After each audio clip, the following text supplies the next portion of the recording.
Hello everyone and welcome to another episode of Fusion 360 Live. My name is Brad Tallis. I'm from Autodesk, and today I'm going to be talking about how to create HVAC type parts where we want to unfold this flat, but you'll notice that we're transitioning from, for example, from a rectangle to a circle. And if I switch into a sheet metal really quick, you'll see that sure enough we can actually unfold these and lay them flat. So I'm going to show how we're going to go about creating this type of part. Now before I get started, I wanted to let you know, so we're having a live stream next week. My buddy Wayne will be presenting about some of the enhancements in the manufacturing extension, so he's going to be talking about that. But then we're going to be gone for a couple weeks. So I'm actually traveling next week. That's why Wayne's doing next week's presentation. And then I'll be at AU and then Thanksgiving week. So next week will probably be the last live stream for the month of November. Make sure you subscribe to our channel. That way you'll be alerted on upcoming live streams. But we'll start up again in December. So I just wanted to give you a heads up on that.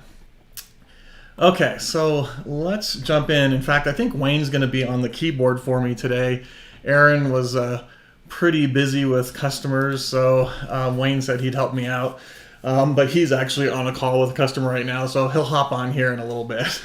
So, okay, so what I want to do is to create a part like this, we need to transition from a rectangle to a circular shape. And to do that, we kind of need to deform the metal in the corners. And I'm going to be showing how we go about doing this. Now, I could do something like this starting with just a regular flat sheet metal part and adding bends, etc. But that would be very, very difficult. And it would take quite some time. So instead, we're going to kind of build the basic shape, and then I'm going to show you some tips and tricks on how to build this shape and one of our new commands in sheet metal, which is convert to sheet metal. So we're actually going to create this as a model instead of as a sheet metal part, and at the end, we'll go ahead and convert it. Okay, this will make sense as we go through, I hope. So I'm going to make sure I'm in inches right now. I'll go ahead and create a sketch, and you'll notice I'm actually in solid. I'm not even in the sheet metal tab. So I'm going to start with a rectangle. I like to use the center rectangle, so I'll click on center rectangle. And let's just make this like a 4x6. Oops, I hit my 3D mouse there. So basically making it a 4x6 rectangle. I'll go ahead and finish my sketch. And then I want to create the round portion up at the top. So to do that, we need to create a construction offset plane. So I'll go ahead and click on this little plane right here. Start to drag up, and let's just go I'll just say maybe like 5 inches in this case. And what we just did is we created a construction plane that's 5 inches off of that other sketch. I can now click on that construction plane, I'll right mouse click, and it shows me the commands that I can do. And I'm going to use this create sketch. So my piece of paper is actually floating up above that other rectangle. You can kind of see that if I rotate. Okay, I'll go ahead and create my circle. I'm going to kind of just line it up with the center here and just kind of put it somewhere there. Let's just say 1.5 for the size in this case. And I can put this wherever I want in here, but I'm going to purposely leave it right about here. That way we have basically 4 different angular faces to create this. I'll say finish sketch. Okay. So the commands that we're going to use is we're going to loft. So if I come in here and say loft, in fact, you'll notice the image kind of gives it away. It goes from one shape to another. But here's the catch. You have to have like equal number of points. In fact, you can kind of see it in the preview. If I hover over it, it goes away. You can kind of see there's 4 dots on that circle. Okay, so here I've got 1, 2, 3, 4, but here I only have 1. So I'm going to need to make some changes to this to use the loft command.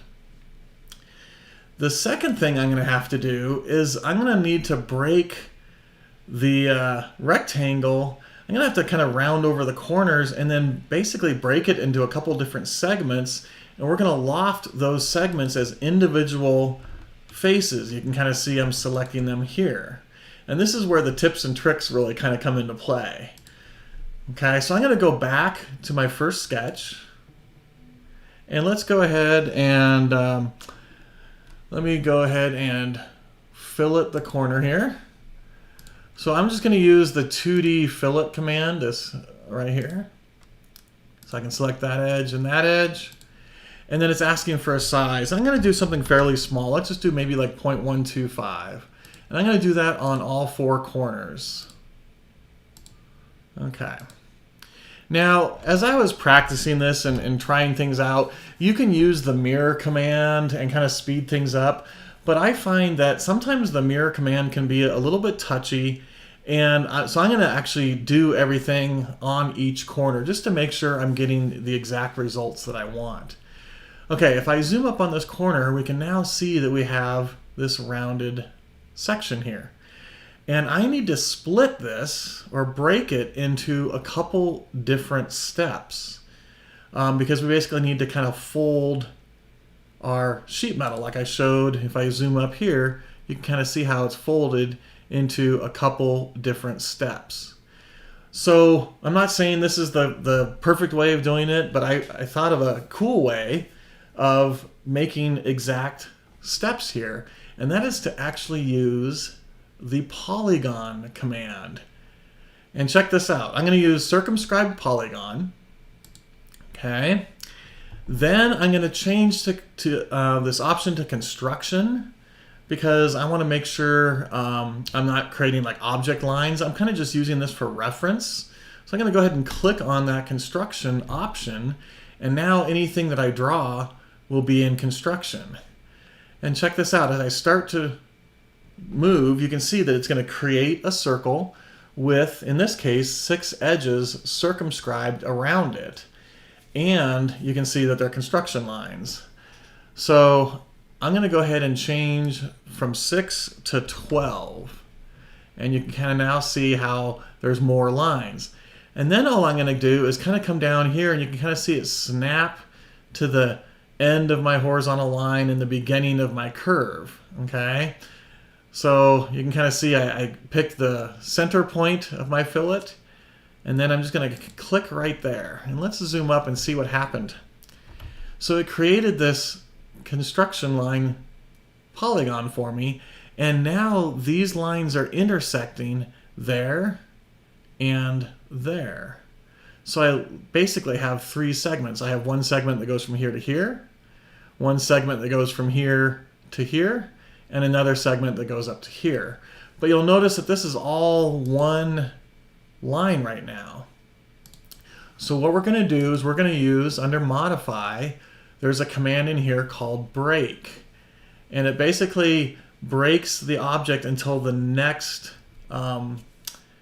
I don't know, transition or intersection, whatever you want to call it. So watch what happens when I do this. I'm going to say break, and I'm just going to hover over this curve, and you'll see a red X appear right there. Okay? So what it's basically saying is I can take this segment and break it where it intersects or where it touches right there. So I'm going to go ahead and click, and now you'll notice that this little segment, it might be kind of hard to see, is only from here back to the starting point. So we just broke that arc. Now same thing if I come over here, you can kind of see as I hover over it, it's one big arc that goes from here all the way up. But as I hover over it, it's going to break at that point. Now unfortunately it also broke it right here, but that's okay. We can deal with that. And then you'll notice that this segment is only from here to here.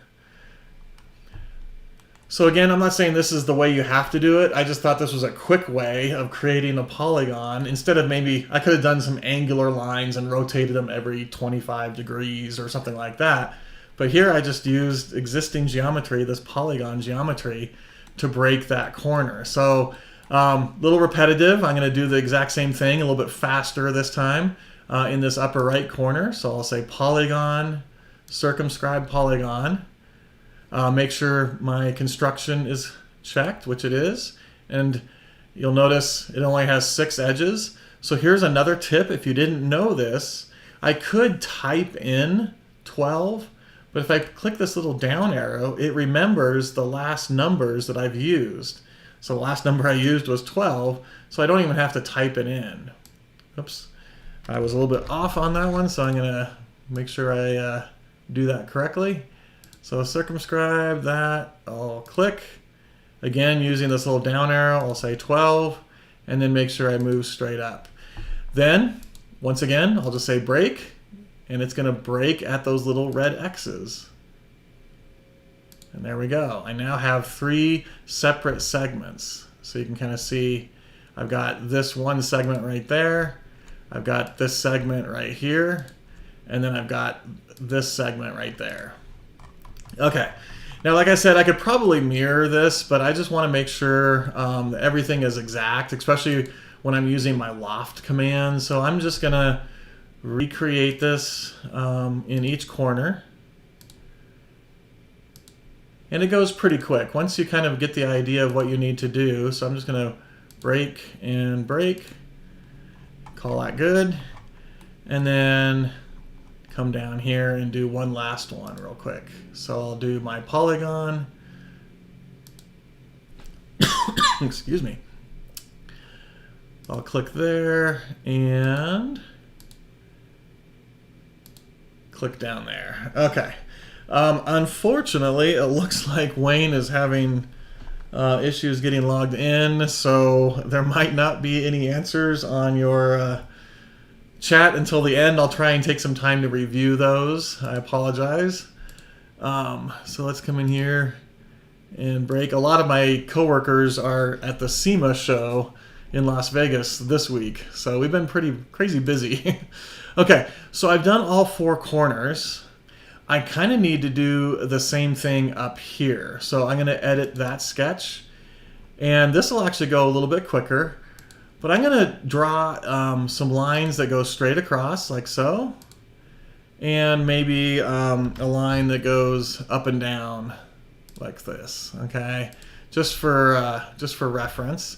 And shortcut, I can select it and hit the X, like an X-ray, on my keyboard, and it'll turn it into a construction line. So you can kind of see just hitting X on your keyboard instead of having to go over and select it from the sketch palette. Okay, so this is all one object. Well, I can come in and do the exact same thing. I'll do my polygon, circumscribe polygon. I'll set the edges to 12. And let's just go up to the top, for example. Now here's a mistake I just made. You'll notice that it came in as object lines, and I really want those to be construction lines. So I'm going to do that again, but make sure I hit construction this time. Okay, so there we go. We can see it looks like construction.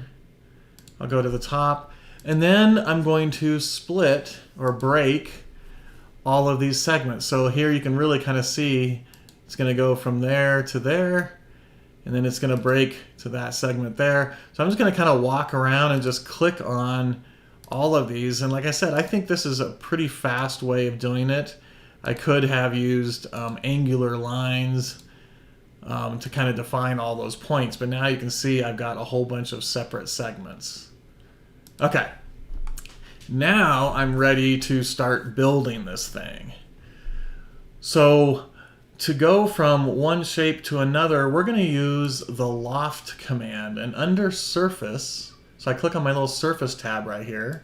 Under create, you'll see we have loft. Okay, and it's going to ask to go from one profile to another. So I'm going to zoom up, and let's just click this first circular segment right here. So I'm going to click on that guy. And then I'll zoom up here. And you can see I can click on, and I need to be careful. You'll notice it allows me to click a point. I want to click on that edge and watch what it does. It'll take that small radius and loft it up to this taller radius up here. And again, it's going to be just repeat. Now you'll notice when I said okay, my sketches went away. I'll just expand those open, turn them on. And let's just use the loft command. So I'm going to do the exact, oops, a little too close. I'm going to do the exact same thing. Now here's what I was talking about. You'll notice that it's actually split into two separate segments. So let's say I accidentally just clicked that one segment, and then I came up here and we'll click this other segment. You'll see that sure enough, it'll loft between the two. But I want to make sure that I select all three of those. So you can kind of see now it's going to grow between those. And we have a nice small to large transition. I'll do the same thing again, making sure I click the little arc. We're actually going to click to the point here in a little bit. Whoops, a little zoomy, sorry. Okay, so I've just created this corner. You can kind of see how it's angled back a little bit to the circle because the circle kind of sits back a little bit. So I'm just going to do the exact same thing. Like I said, unfortunately, this is going to be pretty repetitive. And let me just kind of zoom up here, grab that arc there.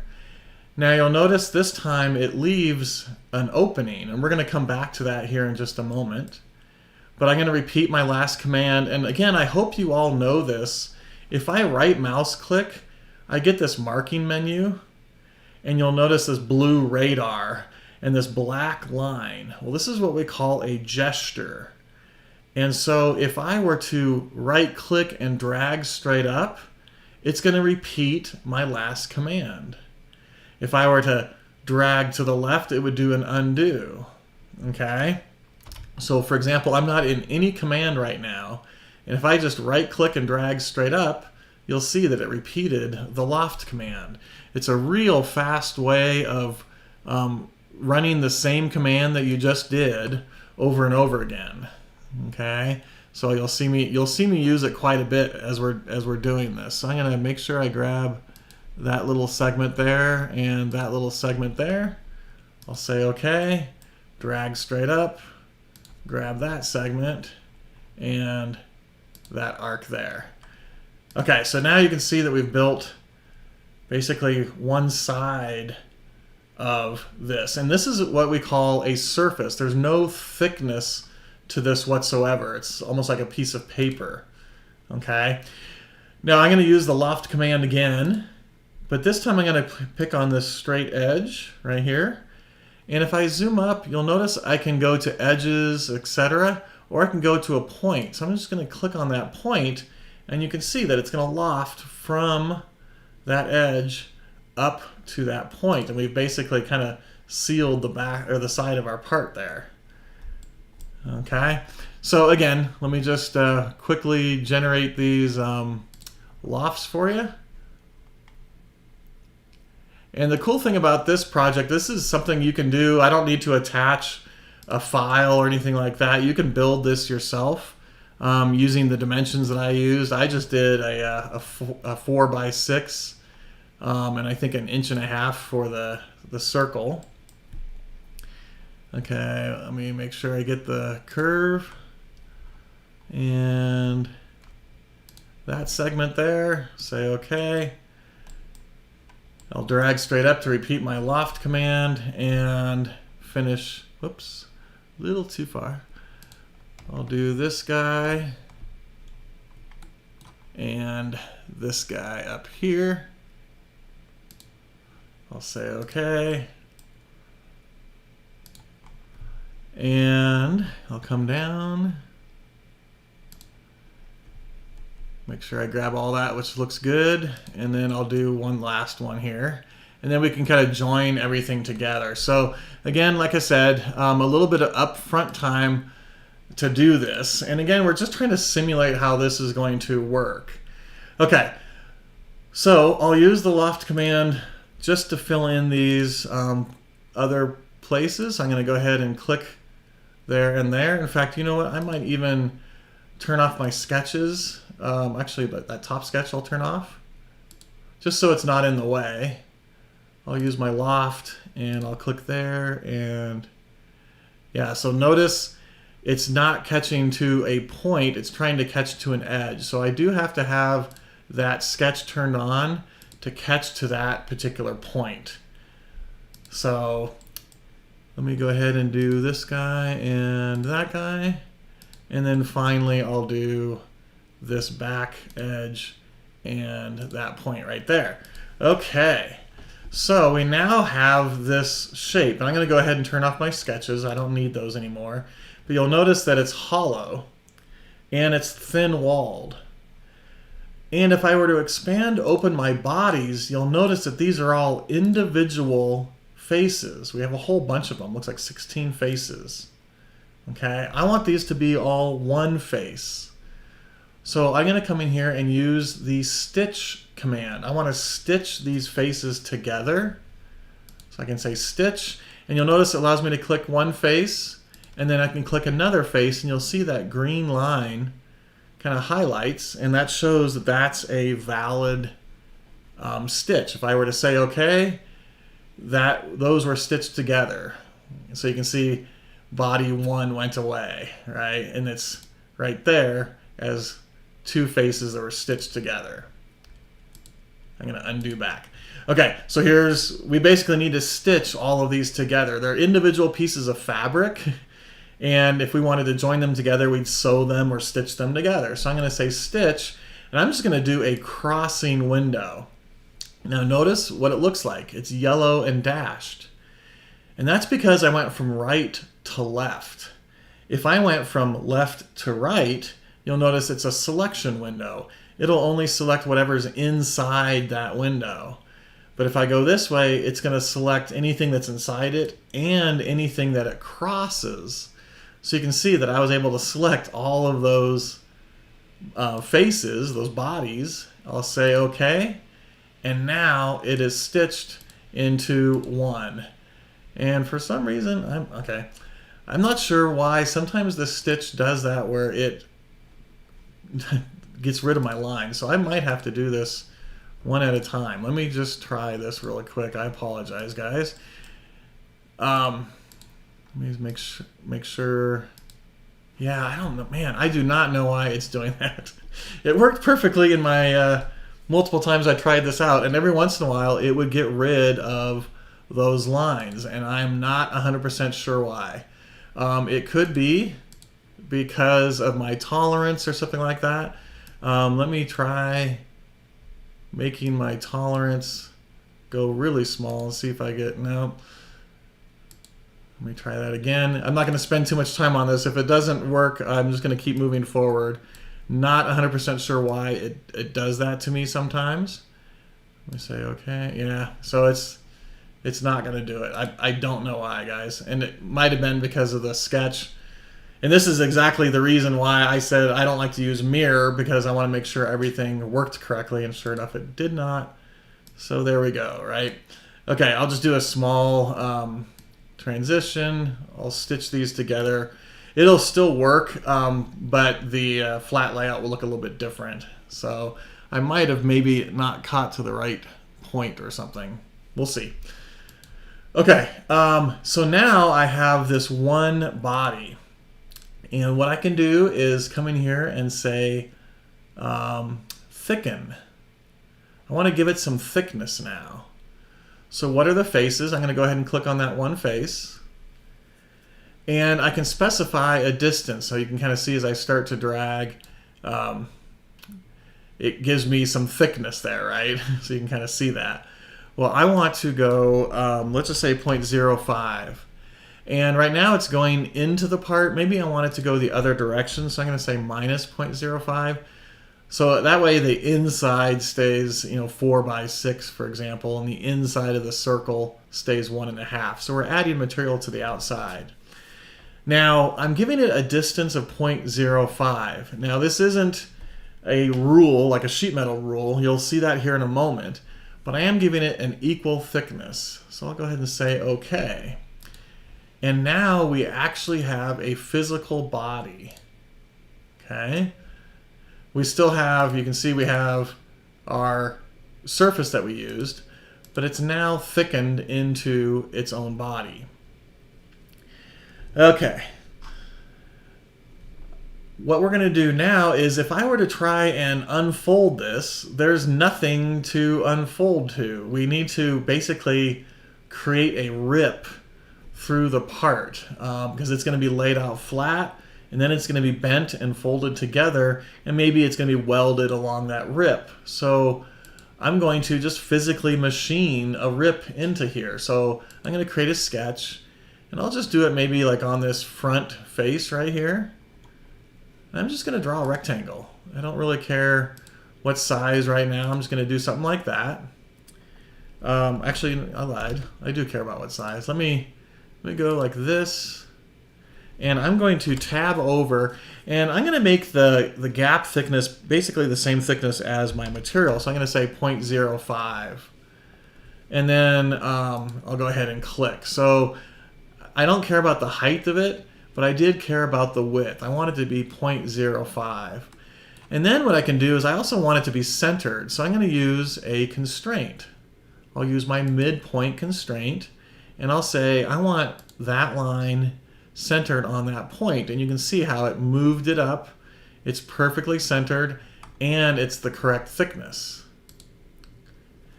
Okay, now when I said okay, it looks like it went away. And I get this question quite often.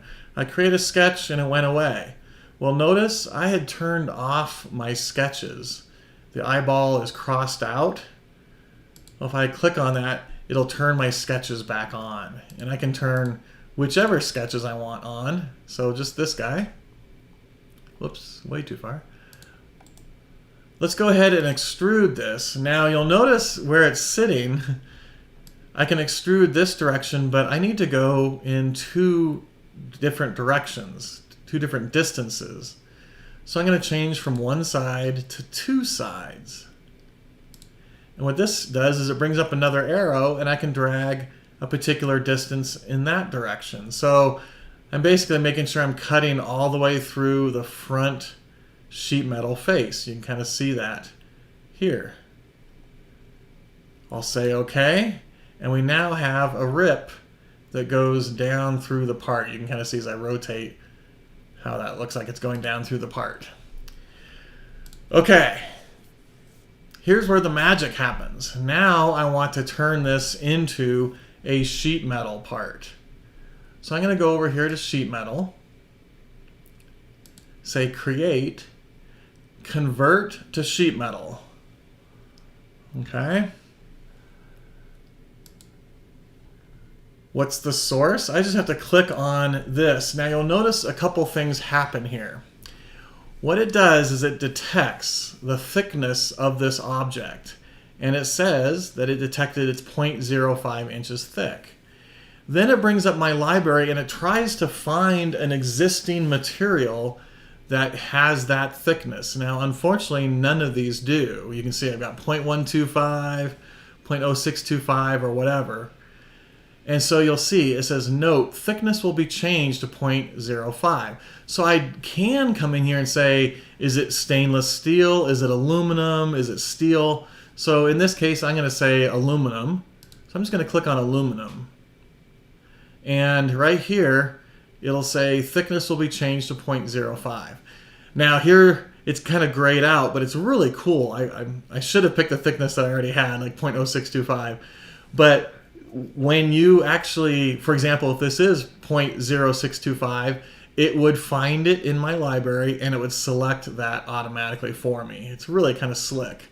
So all I had to do was click on it and say what material, whether it's aluminum or stainless or steel. I'll say OK. And now notice the icon for the body. Looks like a folded sheet metal part. Okay.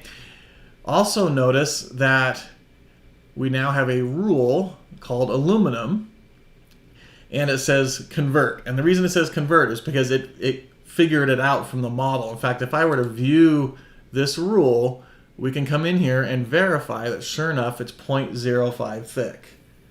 Okay. Okay, so it says it's a sheet metal part. Well, let's see if it is. So I'm going to come in here and say unfold. I'll just click on a flat face and notice it actually unfolds it. I'll say okay.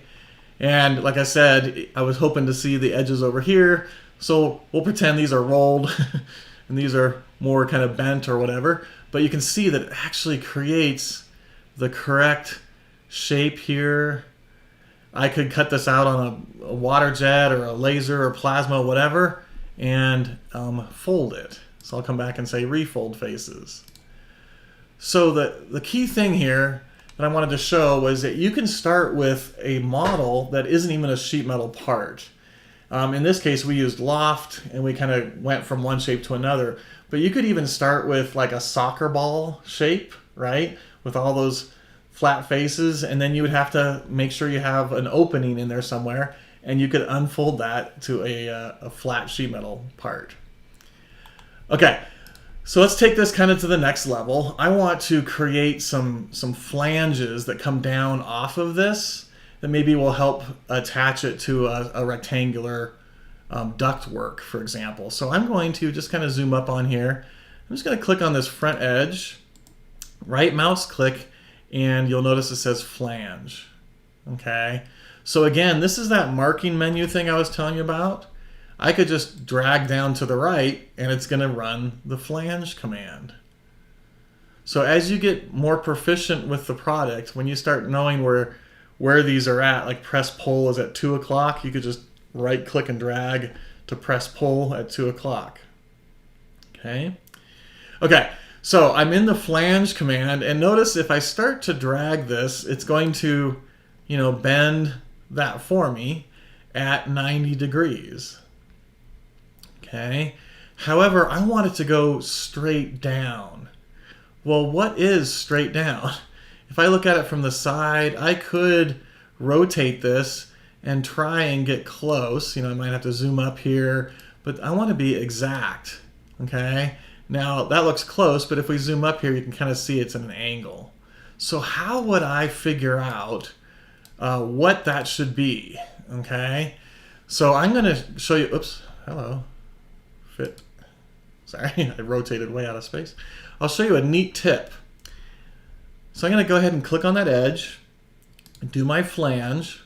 I like to start to drag just so I can kind of see what it looks like. Okay, then. In fact, I'm going to go ahead and start to rotate it just so it's going kind of in the right direction, something like that.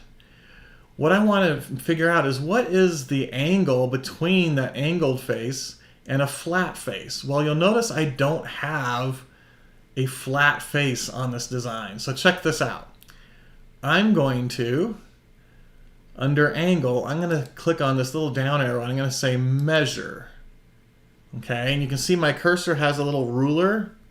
So I'm going to click in my screen, and what this is going to allow me to do is then select things. Okay, so I'm going to click on that face there, and then I want to measure it against something flat. Well, I could turn on my origin, and there's my origin, so I can measure the angle from this blue face to that face there, and you can see that it actually changed my result.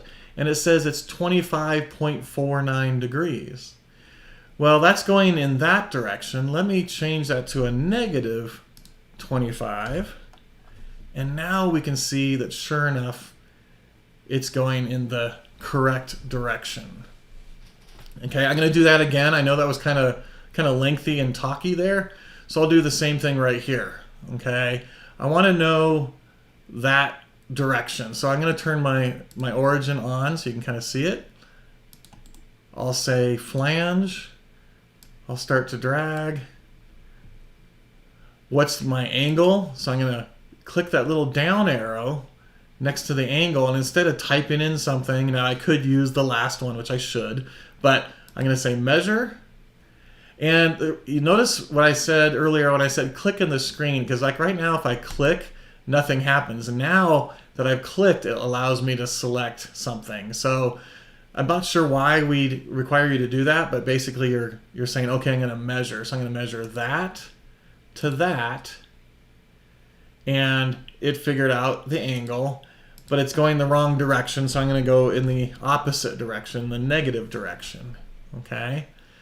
Now, how far down do I need to go? Well, I can start dragging this, and I can actually click on an existing flange, and you'll see that it looks a little bit longer than that guy.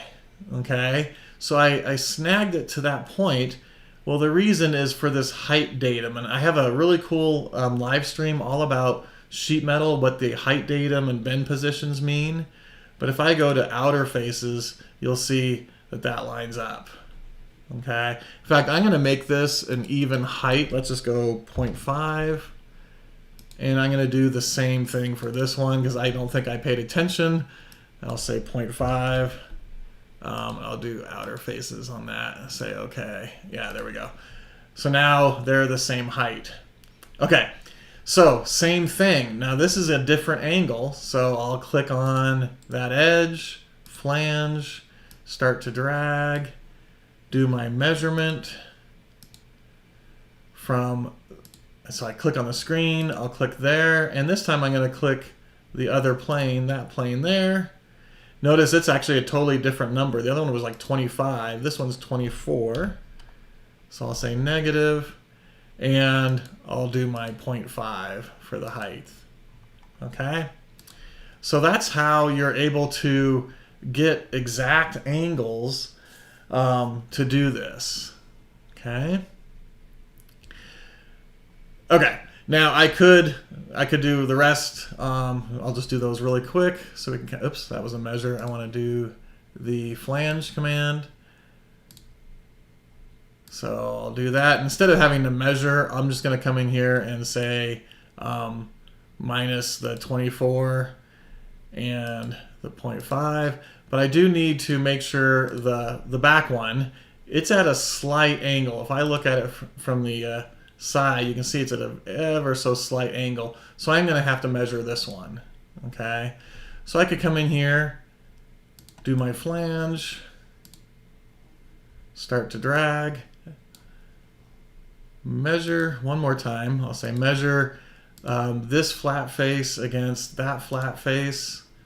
It's only about 1 degree, 1.33 degrees. So I'm going to say minus 1.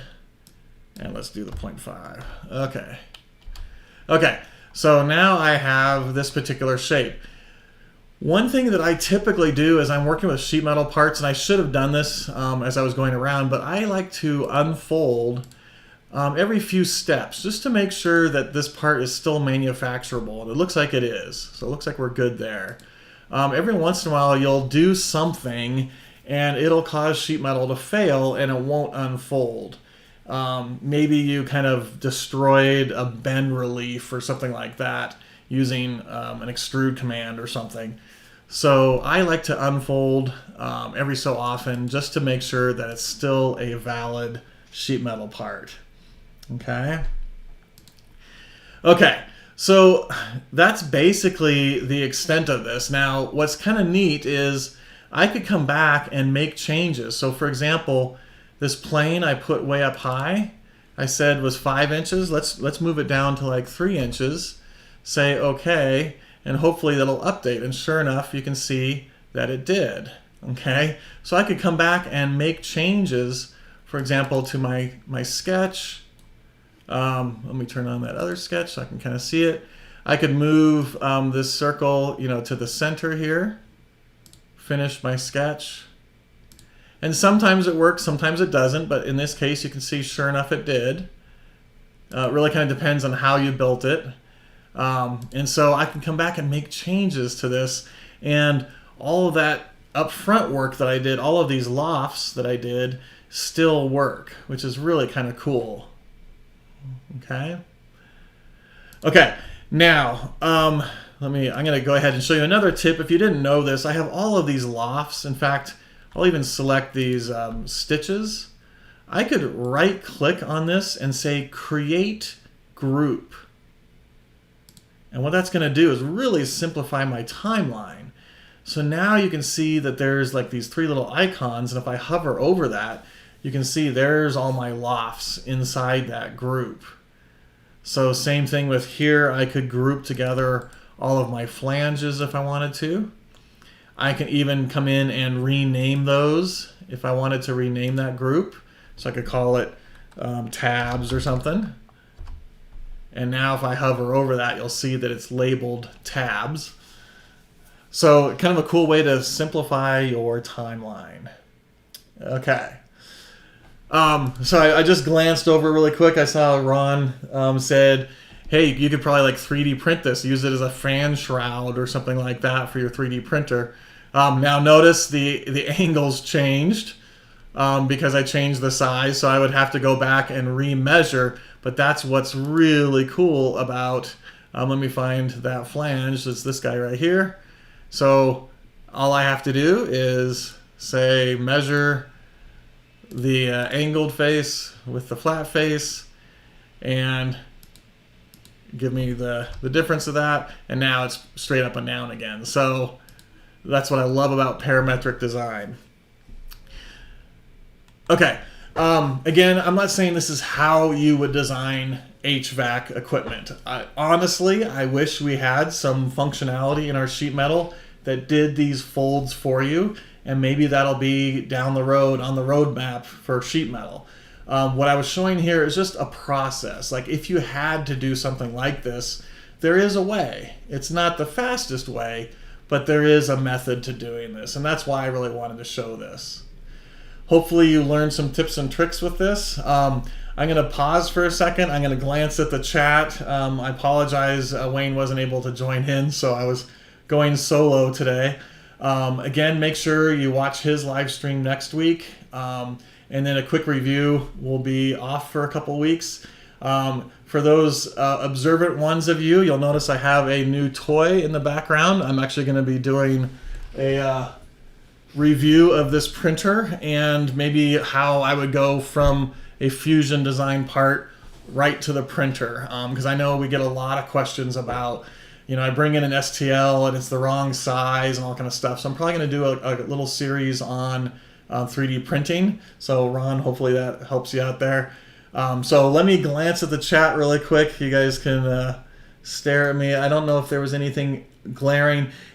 And I don't want to waste your guys' time. What I'll probably do is go through the chat, and if there was any questions in there, if it is really important, put it into the comments of the video once the video is out on YouTube, and I try and respond to all of those comments in the underneath the video. So if you have a question about this particular process, please feel free to post it out there. Just wanted to say thank you. See you on future live streams, and remember, with Fusion 360 you can make anything. Thank you.